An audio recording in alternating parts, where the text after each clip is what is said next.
Hello friends, good evening. तो आज फिर से मैं आप लोग के सामने समक्ष आया हूँ एक और वीडियो लेकर। तो आप लोग से आशा है कि पिछला वीडियो आप लोगों ने हाउसिंग फाइनेंस कंपनीज वाला देखा होगा, क्योंकि वहाँ से चीज़ें रिवर्स हो रही है। और ये एक जो रेट कट की सिलसिला चालू हुआ है, पहले आरबीआई ने काटा और अब यूएस फेड ने काटा है 25 बेसिस पॉइंट का। तो ये एक हाउसिंग फाइनेंस कंपनीज के लिए अच्छा संकेत है, क्योंकि वहाँ से जो है, क्योंकि एक स्वीट स्पॉट पे आज के डेट में हाउसिंग फाइनेंस कंपनीज खड़ी है, जहाँ पे इन्फ्लेशन रेट कम है और हमारा रेट कट चालू हो गया है। तो ये जो स्पॉट है, हो सकता है, मेरा मानना है कि ये स्पॉट हमको मिस नहीं करना चाहिए।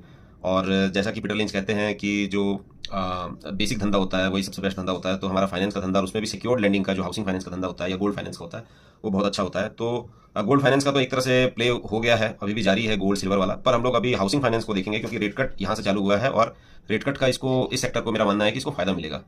तो हम लोग एक काम करते हैं कि हमने जो पिछला वीडियो बनाया था उसके ही कंटिन्यूएशन में हम और डेप्थ में जाते हैं, क्योंकि मेरा मानना है कि जैसे वो ब्रूसली कहते हैं ना कि I do not fear a person who knows 10,000 types of kick, but I fear a person who know one kick and practised 10,000 times.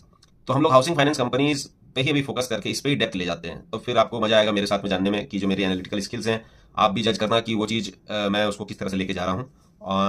तभी मजा आएगा हम लोग को, दोस्तों। तो लेट अस स्टार्ट, और पूरा वीडियो देखना दोस्त, तभी समझ में आएगा, मजा आएगा। तो देखिए, आप लोग जो वीडियो नहीं देखे, समझे नहीं, तो आप देख सकते हैं कि होम फर्स्ट जो है, मैंने 1095 के आसपास में जब एनालाइज कर रहे थे, रिकमेंडेशन नहीं दिया था, या इंडिया शेल्टर हो या एप्टस हो, चक्का घूम रहा है। तो उसको आपको एनालाइज करना पड़ेगा। ये 3 कंपनी में देखा था, इसमें सबसे ज्यादा अभी एक तरह से जो है होम फर्स्ट ने रिस्पांस दिया है। तो जो बोलते हैं कि जब गिरावट में जो कंपनी नहीं गिर रही है उसका स्ट्रांग है, स्ट्रेंथ दिखा रहा है, और जो सबसे पहले उठ रही है ऊपर वो सबसे स्ट्रांग है। तो अभी तो मेरे हिसाब से जो 2-3 दिन से हम उसको असेसमेंट नहीं कर सकते हैं, पर जो चक्का घूम रहा है, ठीक है। 1-2 चीज डेवलपमेंट भी हुआ है एप्टस का, वो कुछ डिस्क्लोजर आया है कि जो है वेस्ट ब्रिज वाले निकल गए हैं और वो अपना ये जो है डिजिग्नेशन एज प्रोमोटर से वो पब्लिक की तरफ कर रहे हैं। तो वो सारी चीजें हम लोग देखेंगे, उसका जो डॉक्यूमेंट लेटेस्ट आया है उसको भी देखेंगे, ठीक है दोस्तों।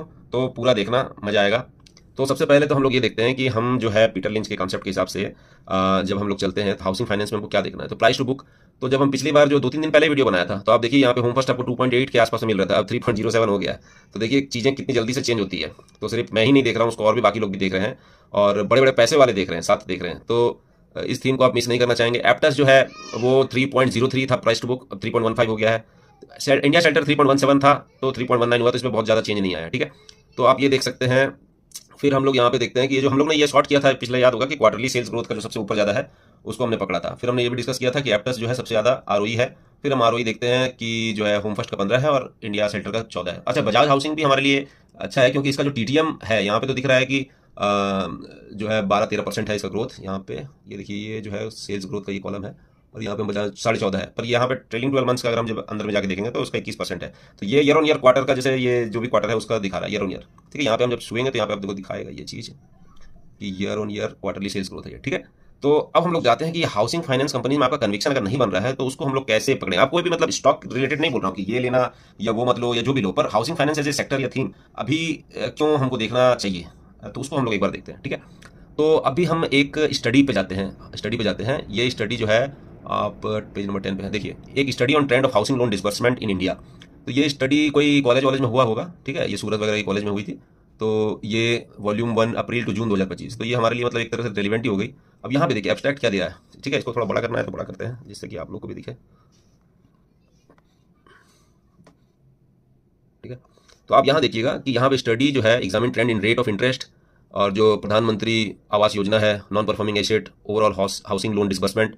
तो ये जो नेशनल हाउसिंग बैंक का डाटा है, जो आरबीआई का डाटा है, गवर्नमेंट पब्लिकेशन है, उसके हिसाब से वो एनालाइज करती है और उसको हम लोग को बताती है। ये सब फ्री में है, ठीक है। तो ये सारी चीज़ें देख के हमको पता चलेगा कि इसका चक्का घूमेगा कि नहीं घूमेगा, जो हम वहाँ पे एनालाइज कर रहे हैं। तो देखिए, यही सब मेहनत है, जो कहते हैं कि भाई अपना दिमाग भी लगाओ कि भाई ये चीज़ होगा, कोई कह रहा है तो होगा ही क्या। तो उस चीज़ को हम लोग देखने के लिए ये रिसर्च रिपोर्ट हम लोग देखते हैं। तो यहाँ पे 4-5 चीज़ें बताई है इन्होंने कि कैसे फ्लक्चुएशन करता है, ईएमआई का क्या होता है, वो सारी चीज़ें जो मैंने जनरली बताया, लिक्विडिटी रिस्क वगैरह। अब यहाँ पे हम लोग आते हैं, एक टेबल बनाया इन्होंने, वो सारी रिसर्च जो पहले हो रखी है उस पर कोट करते हुए। अब रिसर्च का गैप भी बताया कि रिसर्च में क्या मतलब लिमिटेशन है, कि study attempt to fill the analysing the comprehensive impact of key economic policy on housing finance growth, accessibility and finance stability in India 2013 से 2022-23 using secondary data sources from. तो यही है उसकी मतलब, सेकेंडरी डाटा सोर्सेज यूज़ किया है। तो ये को रिलेशनशिप पढ़ना चाह रहा है, तो इसको मतलब आप देखिए, आप हमको यहाँ पे मैं बताता हूँ। तो इसको हम लोग को आगे के लिए हमको ये अच्छा रहेगा कि समझने के लिए कि हाउसिंग लोन ग्रोथ वगैरह कैसा रहेगा, ठीक है बॉस। तो यहाँ रिजल्ट देखिए, तो हाउसिंग लोन डिसबर्समेंट जो है वो करोड़ में, तो करोड़ ये इंपॉर्टेंट नहीं है। हाउसिंग लोन ग्रोथ, अब देखिए ये 12.5% का ग्रोथ था जब एवरेज इंटरेस्ट रेट जो था 10.2 था। अभी क्या होता है कि जो है इंटरेस्ट रेट थोड़ा घटता है, 9.8 तो 11 होता है। तो इसका मतलब यहाँ पे जो है लोगों के हाथ में पैसा कम है, क्योंकि उल्टा होना चाहिए। फिर 9.3 होता है तो घटा है, तो अब आया थोड़ा सा ऊपर 9.1, 11.8, 8.5 में देखिए 17.3। ये एक इंपॉर्टेंट दिखा रहा है कि 8.5 होते के साथ ही जो है इतना ज़्यादा फर्क आएगा। 8.7 15.3, 8.3 18.7, 7 में 2020-21 में दिक्कत क्या है कि वो कोविड वाला साल है, तो उस समय किसी के पास पैसा ही नहीं है, तो वो क्यों घर खरीदेगा और घर लगाएगा। उस समय तो आदमी जान बचाने को लेकर मतलब उत्सुक था। तो 6.9। अब यहाँ देखिए 21-22 में जब चक्का घूम गया तो 19.7, और ये 8.5 में 22.7। तो ये 22-23 तक का इन्होंने किया। तो ये चीज़ हमने पहले देखा कि इंटरेस्ट रेट और लोन ग्रोथ, तो ये जितना सभी कंपनी जो एप्टस हो वो कह रही है 25,000 करोड़ एयूएम कर लेंगे, तो बाकी सारी चीज़ें, तो वो इंटरेस्ट रेट जैसे जैसे घटेगा हमारा एयूएम ग्रोथ करने का उसको बहुत आसान से हो सकता है कि अपवर्ड रिवीजन भी कर दे वो लोग। तो पीएमए बेनिफिशियरीज जो है, अब पीएमए बेनिफिशियरी से रिलेटेड भी ये कह रहे हैं कि देखिए यहाँ पे भी कोरिलेशन है। हम लोग एक टेबल और पढ़ेंगे कि वहाँ पे हम देख रहे हैं कि जैसे इतने लाख हाउस होल्ड थे, तो हाउसिंग लोन ग्रोथ जो है हमारा किस तरह से, इससे भी इसका रिलेशन कितना है। अब आपको सोचेंगे कि भाई इंटरेस्ट रेट कट से है कि पीएमए बेनिफिशियरी से है कि लोन एनपीए रेशियो का इसका क्या लेना है, हाउसिंग लोन एनपीए। तो आप देखेंगे कि जब इंटरेस्ट रेट 3.5 3.2 ये वो करके मतलब 3 साढ़े 3 के आसपास रहता है तो बहुत ज़्यादा कोई फर्क नहीं होता है, पर यह है कि जितना रहता है एनपीए उतना कम होता है। इन्फ्लेशन आपका बहुत ज़्यादा महंगा ही नहीं रहेगा, लोगों के हाथ में पॉकेट रहेगा तो वो लोग पैसा चुका देंगे। और जैसे बाकी सारे खर्चे जो एजेंशियल खर्चे हैं, जब वही लोगों के नहीं पूर्ति होती है तो वो बैंक का ब्याज और कैसे चुकाएंगे, तो वो सारी चीज़ें उससे रिलेटेड होती है।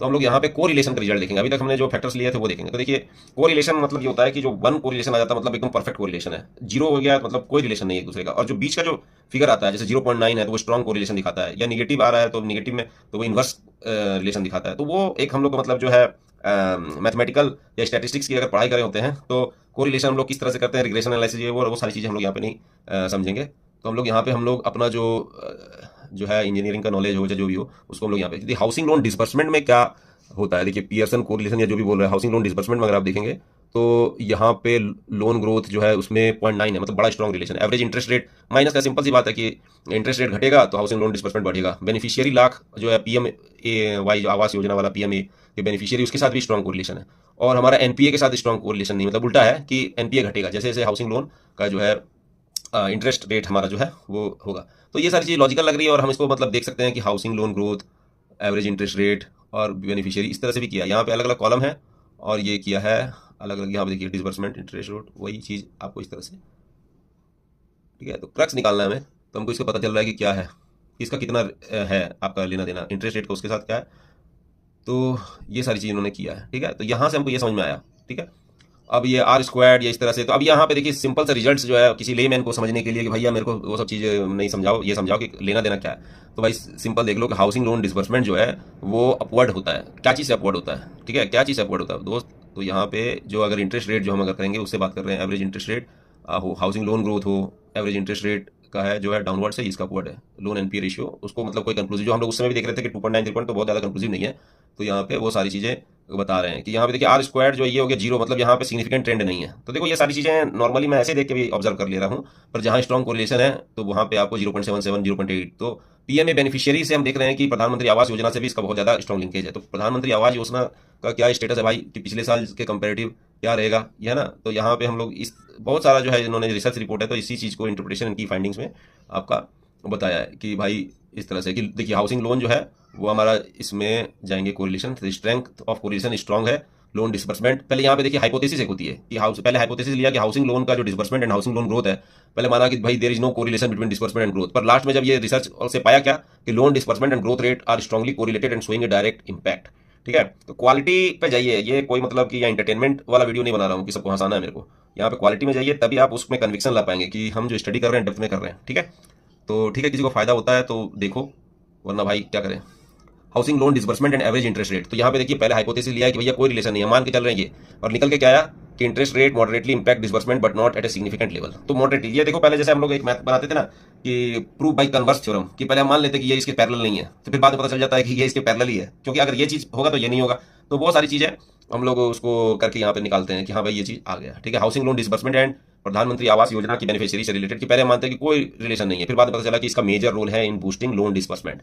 तो भाई साहब ये जो चीज़ है इसको समझना पेशेंस से, और उसके बाद उस चीज़ को लाना मैंने आपके लिए लाया है, तो उसको देखो।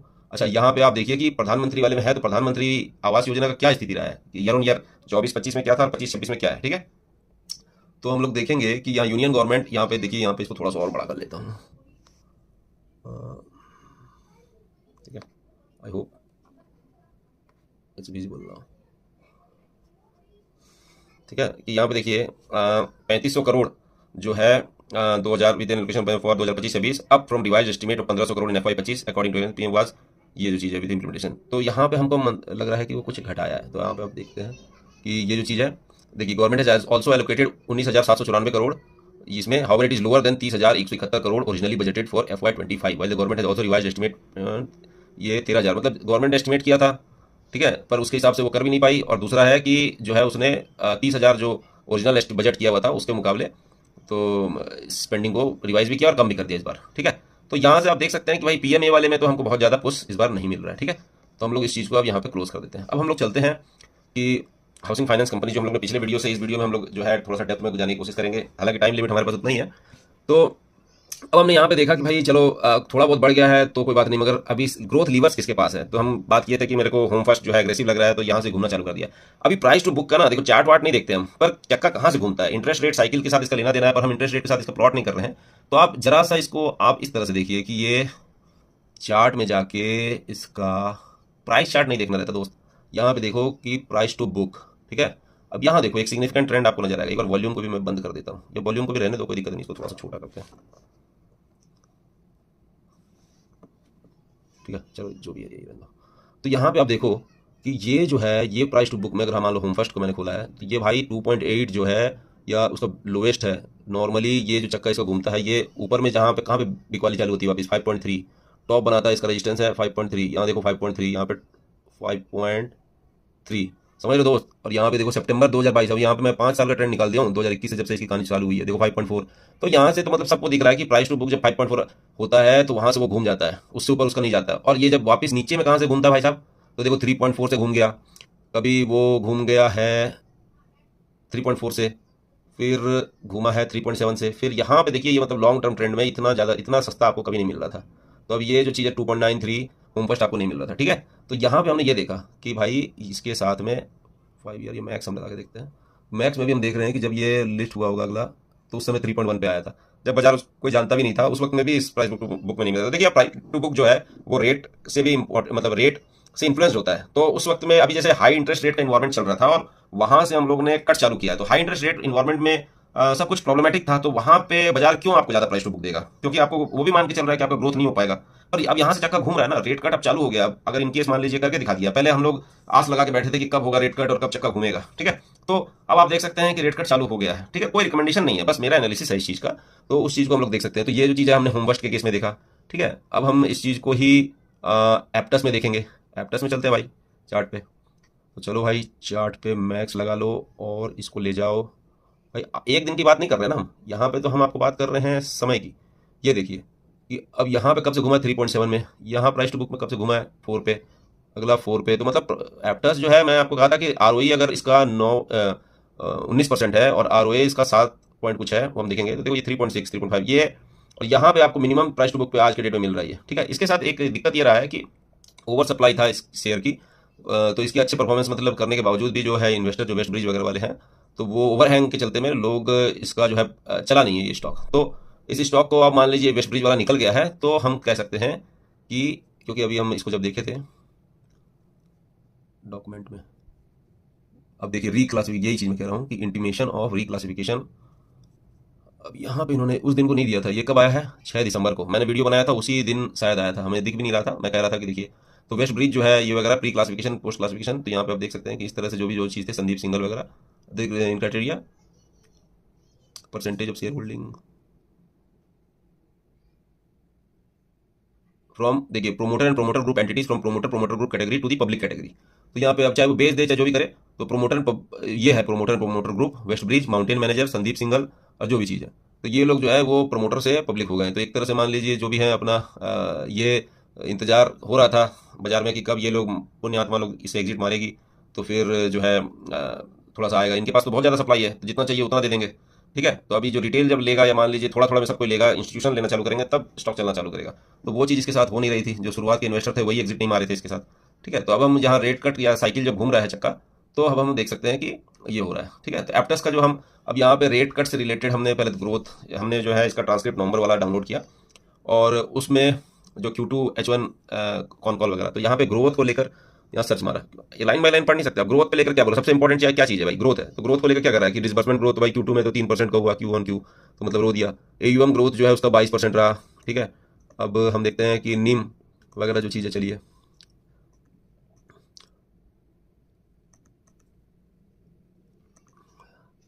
तो move toward 20+ growth despite challenges वगैरह वो कह रहा है हमने कर दिया, ठीक है। तो जो भी है actually I will go as far as growth is concern, there is a good growth, there is growth about 14%, ये वो जैसे कुछ भी बोल रहे हैं। तो देखिए उस वक्त में एप्टस में थोड़ा ये दिक्कत था कि ग्रोथ थोड़ी सी मॉडरेट हो गई थी। तो ये अपना जो है एक तरह से कह सकते हैं कि अपना बुक्स को बहुत अच्छे से मेंटेन करता है एकदम, मतलब ढंग के आदमी कोई देगा कि डूबने का खतरा नहीं हो, तो उतना अगर आप करोगे तो फिर उस हिसाब से आपको ग्रोथ नहीं मिलेगा, ठीक है। तो बोलता है कि to support the growth in business and manage our risk better, कि हमारे पास organisation IT has been going up, तो जो भी चीज़ है। हाँ यहाँ देखिए आनंदन जो बोल रहे हैं कि I think we have discussion, we are looking at this INR 25,000 crore AUM in the medium term as our immediate goal, we are really strengthening the organisation every aspect. तो ये सारी चीज़ें कह रहे हैं, ठीक है। तो अभी हम यहाँ पे 29, ठीक है। तो सारी चीज़ सबको इसने ग्रोथ से लेकर क्वेश्चन कर दिया इसने, और इसने बता भी दिया कि 5-6 साल में हम करेंगे, ठीक है। ये हो गया खत्म। अब यहाँ पे रेट कट को लेकर इन्होंने कुछ कहा है कि रेपो या रेट कट, तो हम यहाँ पे रेपो से लेकर देख लेंगे, कुछ नहीं बोला इन्होंने। रेट पॉलिसी रेट भी बोलते हैं कई बार, तो हम पॉलिसी देख लेते हैं, पॉलिसी रेट नहीं लिखा है, ठीक है। तो अभी हम चलते हैं कि चलो भाई इसका हमने देख लिया, ये किसका था, एप्टस का था। अब हम चलते हैं होम फर्स्ट में। होम फर्स्ट को मैंने देखिए पहले यहाँ पे देखा था कि यहाँ पे ये जो चीज़ है रेट कट को लेकर, ये कि बोल रहे हैं कि आफ्टर द पॉलिसी और at least we are confident that maybe we will take it in the fourth quarter, PLR rate cut वगैरह, कि कोई रेट कट होगा तो हम भी करेंगे क्या, ठीक है। तो ये क्या कह रहा है, the only way to estimate that is prior to repo cut there was difference between us and the next rating category of about 10 to 20 bps. One can assume that it is benefit that we will get, and the benefit will come to us over time. That will not come to us immediately. One can assume that 30 bps benefit that we have is probably 20 bps from rate cut and 10 bps from credit rating upgrades. तो जैसे ही credit rating upgrade मतलब इनकी होगी कि ये भाई अच्छा house है तो इसको सस्ता लोन मिलेगा, तो 10 मतलब 0.1% इसको उसमें फायदा होगा स्प्रेड में। और जो रेट कट होगा तो उसको सारा का सारा ट्रांसमिशन ये करेंगे नहीं, तो वो कह रहे हैं कि भाई 30 अगर 25 बेसिस पॉइंट 30 बेसिस पॉइंट का होगा तो उसमें 20 बेसिस पॉइंट हम अपना मार्जिन बढ़ा लेंगे, ठीक है। तो ये इस तरह का मतलब कि इनका, क्योंकि इनको हर चीज़ जो है फिक्स्ड रेट ऑफ में भी ये लोग देते हैं, कुछ MCLR ये वो सारी चीज़ें रहती है इनके हिसाब से। तो अब हम यहाँ पे 3 और चौथा कहाँ था, हाँ ठीक है, तो यहाँ पे खत्म हो गया। तो ये हम रेट कट को लेकर इसका भी देख लिए, ग्रोथ का हम लोग ने पिछले वीडियो में देख लिया था, तो वीडियो को लंबा नहीं करते हैं। और हम अब आते हैं इंडिया सेल्टर पे दोस्त। तो इंडिया सेल्टर का भी हम लोग वही चार्ट देखेंगे, प्राइस टू बुक वाला, और हम लोग यहाँ पे उसी चीज़ को समझेंगे कि अब इंडिया सेल्टर में क्या दिक्कत है। इसको मैक्स कर देते हैं, प्रो मैक्स, ठीक है।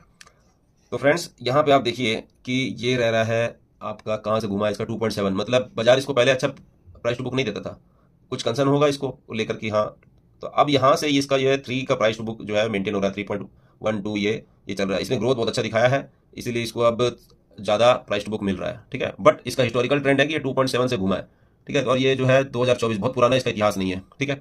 इंडिया सेक्टर का 9,000 करोड़ का इसीलिए मार्केट कैप है। अब अगर हम इसी को चीज़ को हम जाके होम फर्स्ट में देखेंगे तो होम फर्स्ट का ही सबसे ज़्यादा पुराना इतिहास और कंसिस्टेंट इतिहास है, क्योंकि होम फर्स्ट के जो इन्वेस्टर हैं आज के डेट में प्रोमोटर ने धीरे धीरे माल सटा के एकदम कम कर लिया। ये जो है इंस्टीट्यूशन के पास हाथ में है चीज़ें, तो यहाँ पे, और इंस्टीट्यूशन के पास किसी एक के पास नहीं है कि जो वेस्ट ब्रिज टाइप बहुत बड़ा कोई लेके बैठा हुआ है उसका ओवर हैंग, यहाँ जो है लोगों के पास है, ठीक है। तो यहाँ पे ये सारी चीज़ें जो है वो जो भी होंगे, मतलब ये काम इनका पहले ही हो चुका है, ये प्रोमोटर से पब्लिक आने वाला जो काम है ये इनका पहले ही हो चुका है। तब इसमें अब अगर आप इसका चार्ट देखोगे तो ये मोर और लेस ज़्यादा कंसिस्टेंट ट्रेंड दिखाएगा, ठीक है। तो ये हमारा मतलब कि एक एनालिसिस का तरीका है। यहाँ प्राइस को देखते हैं, प्राइस को देखिए आप, यहाँ पे ये जो चीज़ दिखा रहा है, तो यहाँ पे ये आपको मान लीजिए पैसा बनाता दिखा रहा है कि पहले अगर मान लो 458 का था तो आज वो 1200 रुपये का शेयर भी 1000 वगैरह 1100-1200 पहुँच रहा है। पर यही चीज़ आप अगर मान लीजिए एप्टस में देखेंगे, हमने जो देखा, कहाँ गया एप्टस, ये रहा एप्टस। एप्टस में हम चलते हैं, प्राइस चार्ट देखते हैं, प्राइस टू बुक तो हमने समझ लिया। देखिए यहाँ रेंज बाउंड है, जब से अगला आया है वो आया 300 के आसपास में, 355 में, और आज भी वो 300 के आसपास में ही अटक रहा है। तो यहाँ पे प्राइस टू बुक वाला जो बात है वो सही है, बट यहाँ पे प्राइस कोई भी अगर बहुत दिन से लेकर बैठा हुआ है तो वो चल नहीं रहा है, तो उसमें ओवरहैंग के कारण ये जो है एप्टस आपको मतलब रुला दिया है। अब इंडिया सेल्टर का भी हम यहीं पर देख लेंगे, ठीक है। तो यहीं पर प्राइस ये तो हमने खोल ही रखा है ऑलरेडी। तो यहाँ पे हमने इंडिया सेल्टर का भी, हमारे पास ज़्यादा इतिहास नहीं है, मगर ये भी मोर और लेस एटलीस्ट अगर मान लीजिए लिस्ट हो रहा है 500-550 पे, तो आज के डेट में 850 है, तो कुछ चला तो है। तो इस तर्ज में अगर देखें तो एप्टस भले ROE वगैरह रख ले, मगर ग्रोथ का भी मॉडरेशन और जो उसका ये सारी चीज़ें था, अब उसका अगर मान लीजिए सारा पिछला पास्ट कट गया है, तो सबसे बेस्ट मतलब उस सेंस में एप्टस दौड़ना चाहिए अब, क्योंकि बहुत दिन लंबा कॉन्सोलिडेट किया है ये। और होम फर्स्ट जो है वो मतलब कंसिस्टेंट है, और इंडिया सेल्टर तो देखिए अभी सबसे तेज भागने वाला घोड़ा है, ठीक है। तो अभी यहाँ पे जब तक ये घोड़े को चोट नहीं लगेगी, कील नहीं लगेगी NPA वाली, तब तक ये सबसे तेज भागने की कोशिश करेगा, ठीक है। तो मे भी तो हम लोग को मतलब कि जब मेरा मतलब इसमें स्ट्रेटजी ये भी हो सकता है कि जो है कुछ कुछ इसमें जो है 2 प्लेयर को पकड़ लें, 3 की 3 खेलना तो देखिए मतलब वो अपने जो है कितना आप डाइवर्सिफाई और ये करना चाहेंगे, क्योंकि हाउसिंग फाइनेंस में ही बहुत सारे नेम लेके क्या करेंगे, फिर बजाज हाउसिंग भी है उधर। तो इसको लेकर हम लोग मतलब आज बहुत ज़्यादा इसको एनालिसिस किया और हमने समझा। तो वही चीज़ है ब्रूसली वाली ही बात कि हाउसिंग फाइनेंस में ही पहले हम अपना डेप्थ बनाने की कोशिश किए। तो इस वीडियो को लाइक शेयर सब्सक्राइब कर देना दोस्तों, और कमेंट भी कर दिया करो कौन सा सेक्टर चाहिए, ठीक है। और नहीं करोगे तो फिर ऐसा डेप्थ में वीडियो नहीं बनाऊंगा।